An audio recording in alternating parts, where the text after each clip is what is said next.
Hello,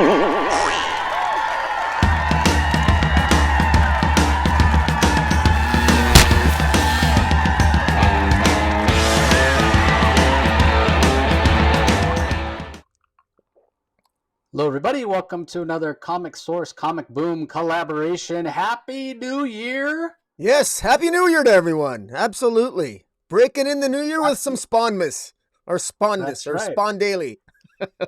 Yeah, there's so many. We had so many different things we were going to call this. Who knows? We may change it. We may change the logo at some point. The graphic. Because we talked about like year of the dog, year of the rat, year of the spawn. Who knows what we'll do? But I did throw this together earlier this week, and my thought was, if I had said on Twitter that a day without Spawn is like a day without sunshine, and then I saw this graphic, and I'm Spawn's like the sun, Yeah. and so that's ultimately why I chose to go with this graphic. So, yeah, It's a just a nice graphic. reminder. It's nice. It looks good. It's a nice graphic. For those on the podcast wondering what the image looks like, it shows an image of a skyline of a city. It's all in green, sort of lime green color, in the color of the Spawn's, like hell-like eyes, and image of Spawn, a hell Spawn, in the skyline and covering virtually the entire page, and it looks like New York City. Yeah, it So does, yeah, but which would be it's really appropriate. nice. Yeah. Yeah, it'll be appropriate. That's where Spawn lives, and yeah, he's definitely shining down like the sun. So, just just a reminder. We hope you all enjoyed the 12 days of Spawn Miss, 12 days before Christmas, as Rocky and I counted down toward Christmas with the first 12 issues of Spawn. Sort of the first year, although it didn't come out monthly, but they held up better than we thought. There are some problems. Todd McFarlane gets pretty wordy at times. That definitely continues, but as the new year starts, we're going to be talking about one issue of Spawn each day, or we're going to attempt to.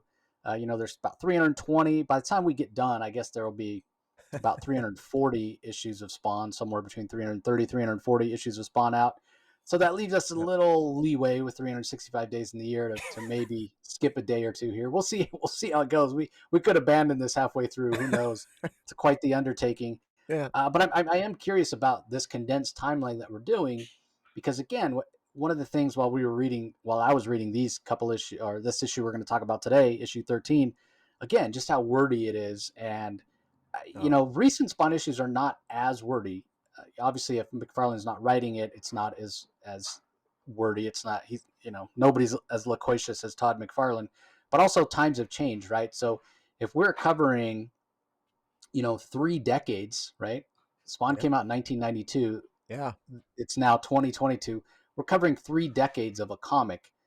Times change, the aesthetic changes, and so I'm curious, covering 30 years of a specific comic in one year, will we notice the shift as the society changes, and aesthetics change and taste change, and comics medium itself changes? Will we notice that, Yeah. or will it be subtle enough that we It's won't? that's a really good point, and that's actually one of the things that, not just reviewing the issue, the comics themselves, but actually just seeing the reflection of pop culture, if it's reflected in the comic book. Because one of the things which it's actually one of the things that's been talked about from time to time, and not to ruffle feathers or bring up politics, but when we talk about pop culture and we talk about politics and comics, frankly, there's a lot of politics in these first 13 issues of Spawn.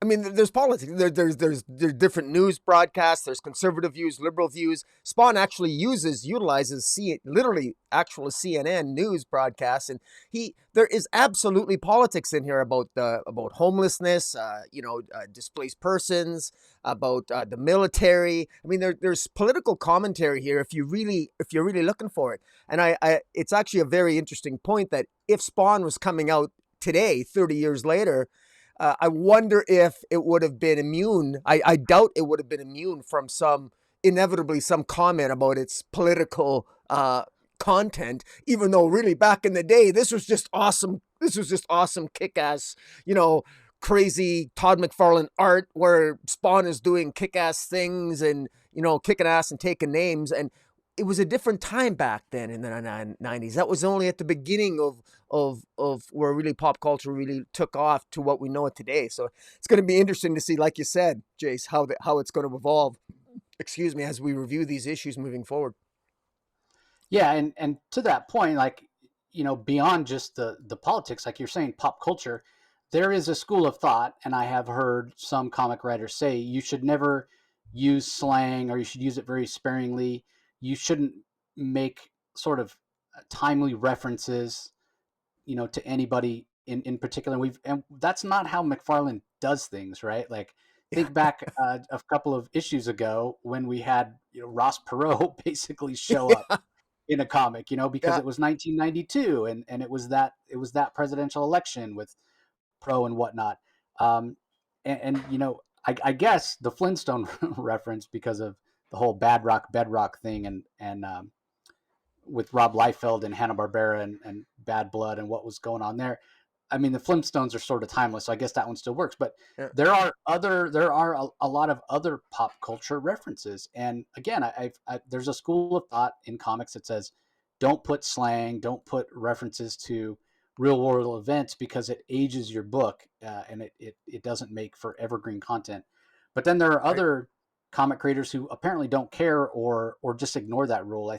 Gary Friedrich was one. If you're not familiar with Gary Friedrich, he was one of the co-creators of Ghost Rider. And if you read a lot of those early Ghost Rider issues, it's heavily steeped in late 60s, early 70s language with Groovy Man and Far Out and Yeah. all kinds of stuff like that. And I, I don't really have a preference one way. It doesn't bother me necessarily, but the other part of it is that I was alive during all the pop culture references that Todd McFarlane puts in Spawn. I was alive for them, so I actually have a frame of reference. I know what he's referring to, so I have a different perspective on it. Somebody else that's coming to it later who wasn't alive, maybe they feel that it's wasted. Obviously, it probably goes over their head. They don't understand the reference, but it is interesting, and something to note about the way McFarlane works. Okay, Yeah. so let's go ahead and dive into to issue number 13. We saw and we talked extensively about issue 12 and the reveal of Chapel from Youngblood, a Rob Liefeld creation. Um, he was responsible. He was the one that killed Al Simmons, and it was supposed to land with big impact and didn't. And Rocky and I both agreed that we felt it had a lot to do with the fact that the Al Simmons, the past of Al Simmons assassination, it hadn't really been fleshed out well. Like, a lot of the first 12 issues were focused on the storyline of Malebolgia and the Violator and Vindicator, and Al Simmons coming back as a Hellspawn, and so that's where the focus has been, and that's what we've cared about. We haven't been shown enough of the Al Simmons past, and the machinations with the covert group he was working with, to really be invested in that part of the story, to really care that it was his supposed friend Chapel that killed him. So it didn't necessarily land with the biggest impact. But in this issue, it's called Flashback Part 2. Again, story and art by Todd McFarlane, letters by Tom Orzechowski, colors by Steve Olaf and Ruben Rude, dedicated to George Perez. Very, very timely, as we're talking about this with the recent Perez news. But this is continuing the fallout of last issue, where Spawn remembered that it was Chapel that killed him. So first page is this giant expositional box that I mostly blacked out everything because it's so wordy, as you can see it there. You ever had any doubt that Todd McFarlane loves baseball? And I wonder how much this is autobiographical, because there are a lot of aspects of Todd's life in the story, but it basically talks through Al Simmons' voice about him getting injured in a baseball game, and spending time with his wife Wanda, and how special their relationship was. Even when he was feeling down, she always could bring him back. And then the scene shifts to, I guess, Youngblood headquarters. I'm not familiar enough with Youngblood to really know much about them. Again, I think 5 or 6 issues came out in the first, like, 2 or 3 years. I mean, Liefeld was just ridiculously slow. And again, Yeah. giant info dumps on the right. Were you going to say something, Rocky?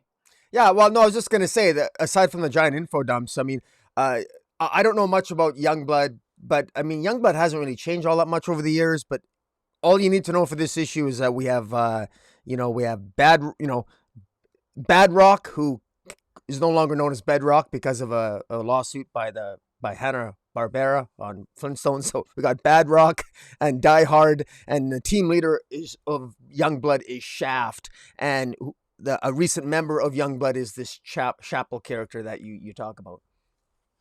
Yeah, very much a sort of a Punisher analog. He's got, instead of having a skull on his chest like Punisher, he's got a skull on his face. He's African American, like Al Simmons. Supposedly was Al Simmons' friend.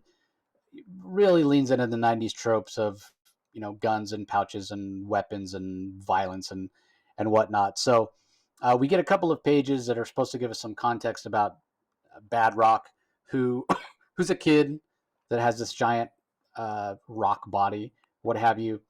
Get the impression that there's somewhat of a like danger room, like X-Men danger room here, where Shaft and some others are training, and then Spawn shows up, and he uses his powers. He teleports in, and before we go further, we should mention because we talked about it last episode. I think that we talked about Spawn. We were wondering where his power level was at because when he stupidly pressed the button on Angela's Shaft, it all went to dashes, not even to zeros, to dashes.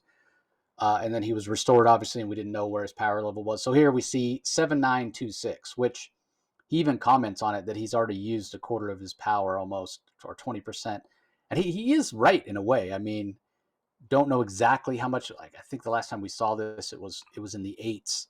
So yeah, only 13 issues in, he's already used 20% of his power. It's not great. So he definitely is trying to conserve his power. So he confronts Youngblood.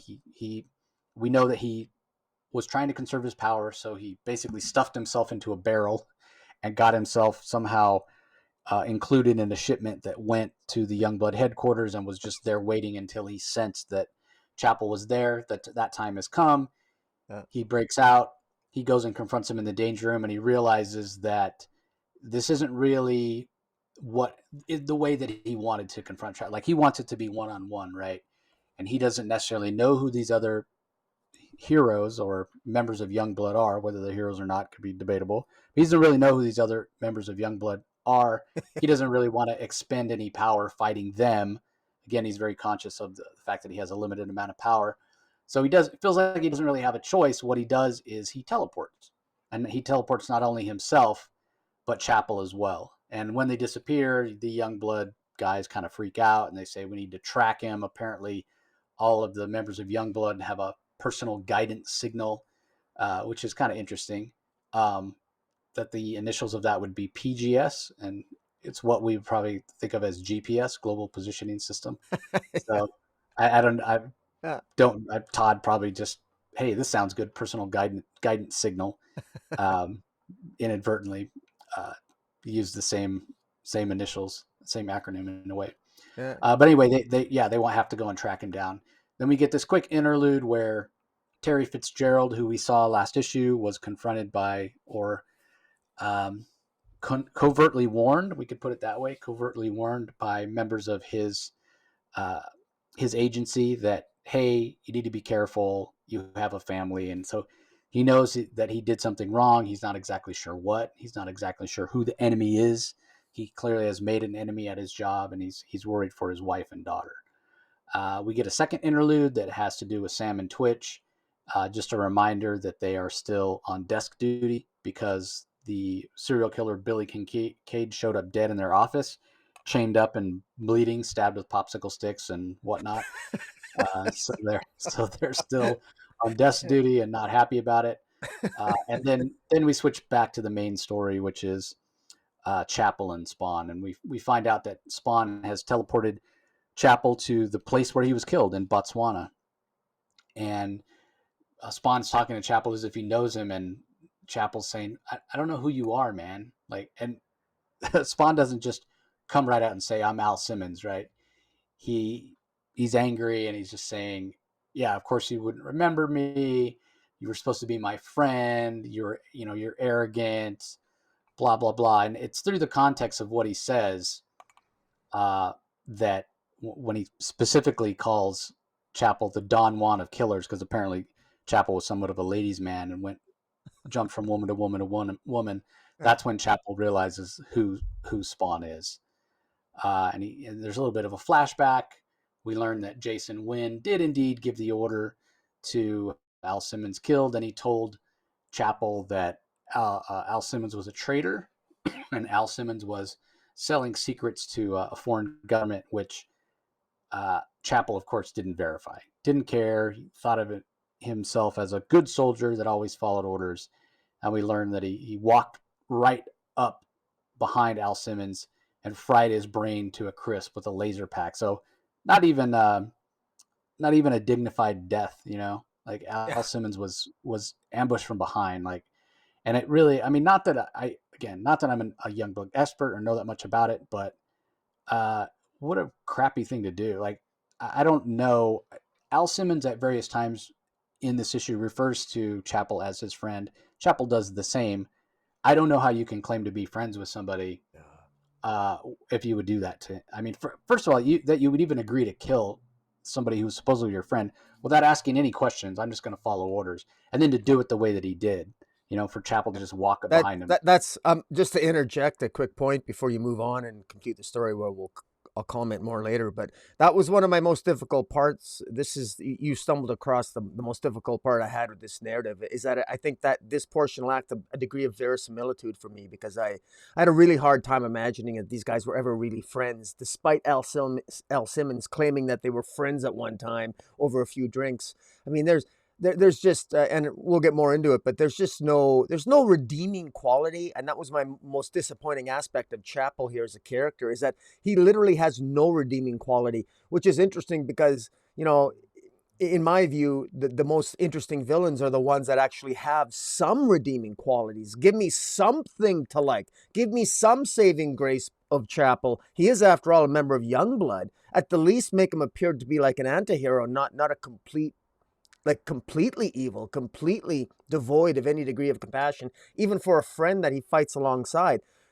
I thought McFarlane really overplayed his hand here. And again, we've said before during the 12 Days of Spawnness, McFarlane's lack of subtlety in his desperation to make sure the reader knows who's evil and who's good in his comic, I think he's overplayed his hand here. And I really hope, as we review these issues moving forward, that changes or the writing gets a little bit more sophisticated, dare I say.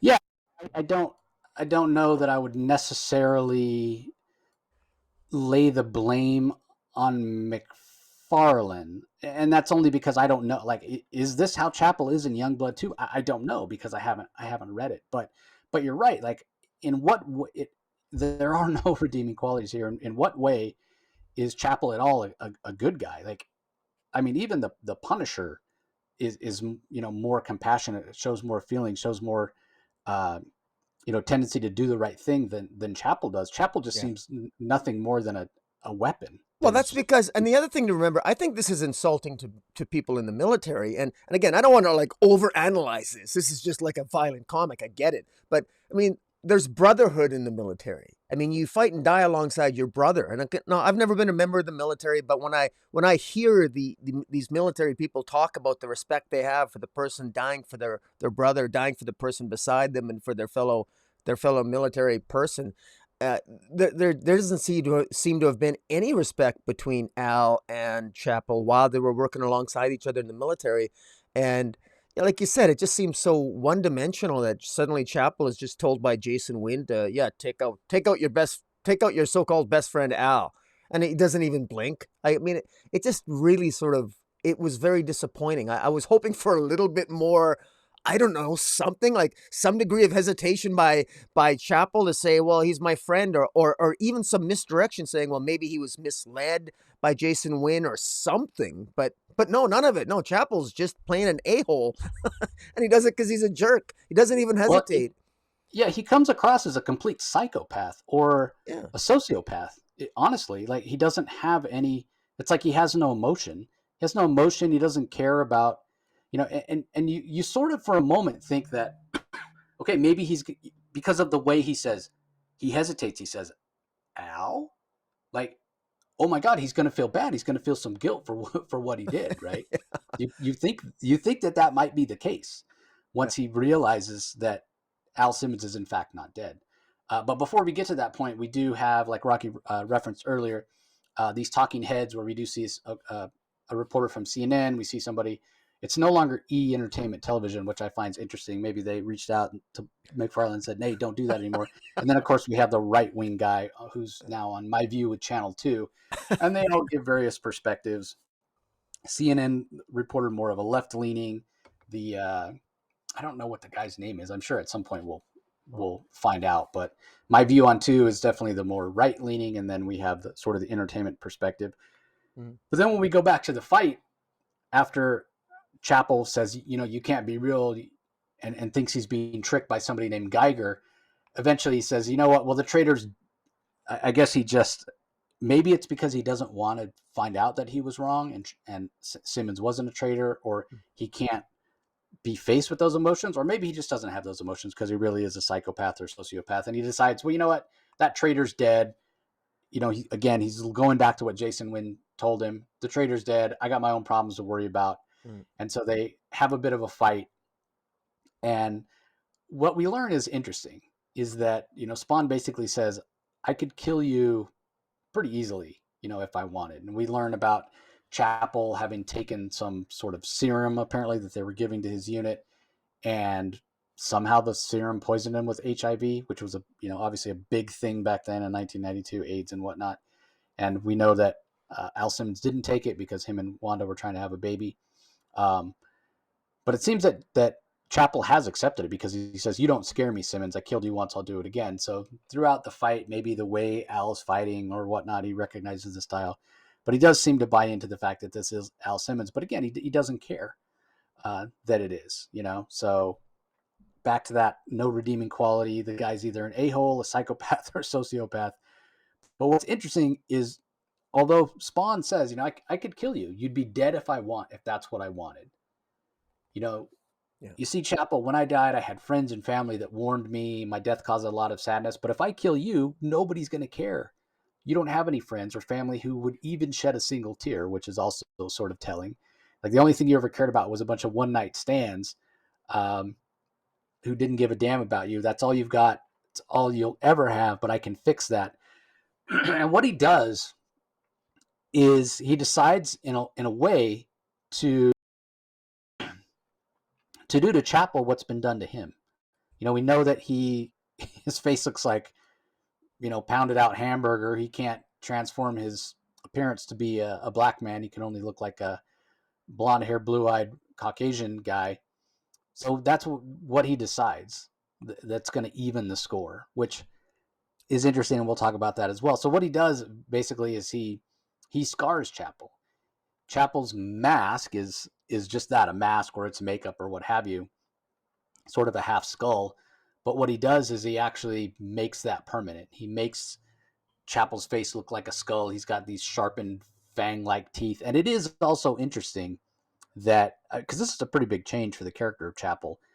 We could argue about how important a character he is overall, or how important any of the Youngblood characters are, given the small amount of content that they have had over the years, thanks to Liefeld's terrible work ethic.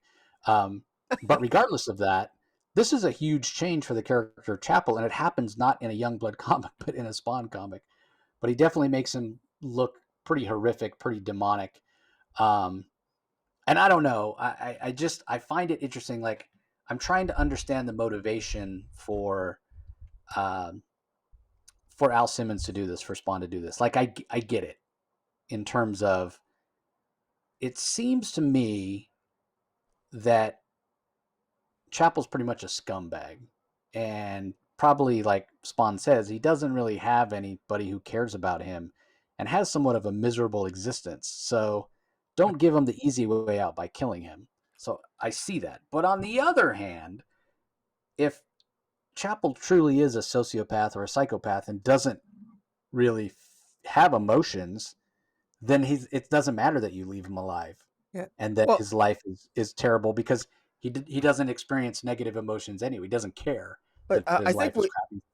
part of me, though, I wonder, because it was established in earlier issues that the possibility that if you eliminate somebody even as horrible as Billy Kincaid, the serial killer that he killed, uh, it's possible that Chapel will just be recruited by That's the true. devil. be recruited and be a member of the Devil's Army anyway, just like Billy Kincaid was. And so it's almost like Spawn is trapped between, a rock and a hard place. Spawn is literally the enemy of God. He was told he's recruited to be the enemy of God. He's supposed to sort of like lead the Devil's what is it? What's the name again? Malebolgia. Malabrogia's army.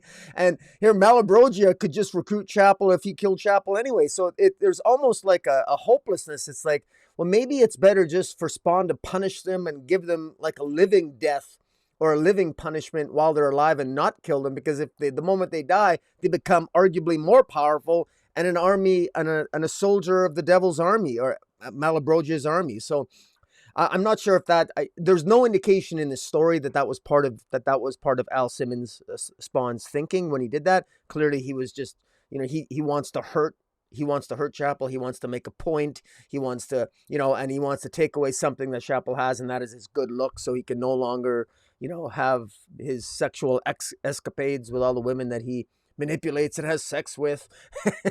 And, but no, it was so on the one hand, while this was a dated story in many ways in terms of pop culture, some of the pop culture references and what have you, it was interesting insofar as the revenge that he inflicted upon the person that ultimately killed him. It was a little surprising that he didn't kill him. On the other hand, given what Al Simmons has experienced and knows about the afterlife in the previous 12 issues, perhaps I can understand why he would just opt on just, tormenting a Chapel as he did. And I want to give a quick shout out to, I think it was fantastic dedication of George Perez at the beginning of this issue. How timely is it that we're reviewing this issue just when George Perez, I just want to give a shout out. CGC is having a private signing of George Perez. That was just announced, I think, 2 days ago online. You can get a private signing with CGC Comic Books for George Perez, $75 an issue. And of course, the tragic news that George Perez, about him, of course, his cancer is slowly winning its battle on his life, and that's tragic. But how wonderful that that's how much of a legend George Perez is here, that at the beginning, that even 30 years ago, George Perez was enough of a legend that Todd McFarlane, who's a legend today, was giving tribute to the legend of George Perez 30 freaking years ago. Wow. And in any event, sorry for the digression, but I just wanted to if I can give a shout out to George Perez, I'll take advantage of it. Oh yeah, 100%. Definitely a legend. So yeah, I agree with you. I hadn't thought about that. That would, in Al's mind, probably be even worse. Like, what if I kill this guy? And not only is it helping out Malebolgia and his army by, bringing another really skilled soldier into the mix, but I might have to work alongside him once again, the guy that killed me.